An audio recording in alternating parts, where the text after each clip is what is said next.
ఒక పెద్ద అడవి పక్కన అందమైన నీటి చెరువు ఉండేది. ఆ చెరువులో చేపలు, బాతులు, కప్పలు, తాబేళ్లు అండ్ చిన్న జింకలు కలిసి చాలా సంతోషంగా జీవించేవి. ప్రతి ఉదయం పిల్ల జంతువులు చెరువు దగ్గర ఆడుకుంటూ రోజు ప్రారంభించేవి. ఆ చెరువులో తిమ్మి అని తిన్న తాబేలు కూడా ఉండేది. తిమ్మి చాలా మంచిది. ఎవరైనా కష్టంలో ఉంటే సహాయం చేయాలని చూసేది. కానీ తిమ్మికి ఒక సమస్య ఉంది. అది చాలా నెమ్మదిగా నడిచేది. మిగతా జంతు పిల్లలు వేగంగా పరిగెత్తుతూ ఆడుకునేటప్పుడు తిమ్మి మాత్రం నెమ్మదిగా వెనక వస్తూ ఉండేది. అందుకే కొంతమంది పిల్లలు దాన్ని చూసి నవ్వుతూ తిమ్మి వచ్చేసరికి ఆట అయిపోతుంది అని చెప్పేవారు. ఆ మాటలు విన్నప్పుడు తిమ్మికి కొంచెం బాధగా అనిపించేది. కానీ అది కోప్పడేది కాదు.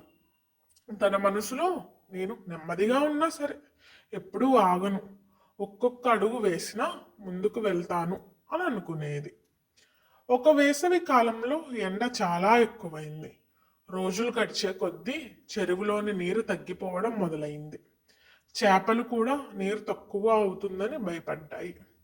ఒకరోజు అన్ని జంతువులు కలిసి మాట్లాడుకొని అక్కడ ఉండటం ప్రమాదమని నిర్ణయించుకున్నాయి.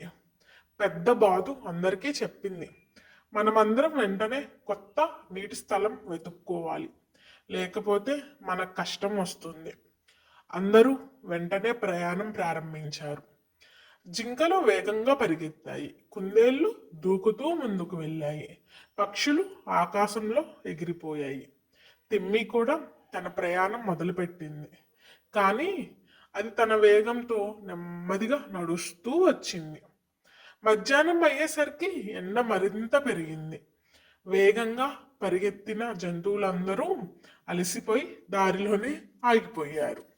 ఇంకా ముందుకు నడవలేమని అనుకున్నారు. కానీ తిమ్మి మాత్రం ఆగలేదు. దానికి కూడా అలసట వేసింది. కాళ్ళు నొప్పి పుట్టాయి. అయినా అది తన మనసుకు ధైర్యం చెప్పుకుంది. కొంచెం ముందుకు వెళ్తే తప్పకుండా నీరు దొరుకుతుంది. అలా నెమ్మదిగా ముందుకు సాగుతూ ఉండగా కొంతసేపటికి దూరంలో నీరు మెరిసినట్లు కనిపించింది. తిమ్మి ఆనందంగా దగ్గరికి వెళ్ళి చూసింది. అక్కడ ఒక పెద్ద చల్లని నీటి చెరువు కనిపించింది. తిమ్మి వెంటనే మిగతా జంతువులను పిలిచింది. అందరూ అక్కడికి వచ్చి నీరు తాగి చల్లగా విశ్రాంతి తీసుకున్నారు. అందరూ చాలా సంతోషపడ్డారు.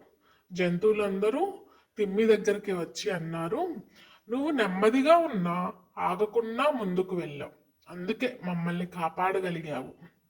ఆ రోజు నుంచి ఎవరు తిమ్మిని ఆట పట్టించలేదు. అందరూ దాన్ని గౌరవంగా చూశారు.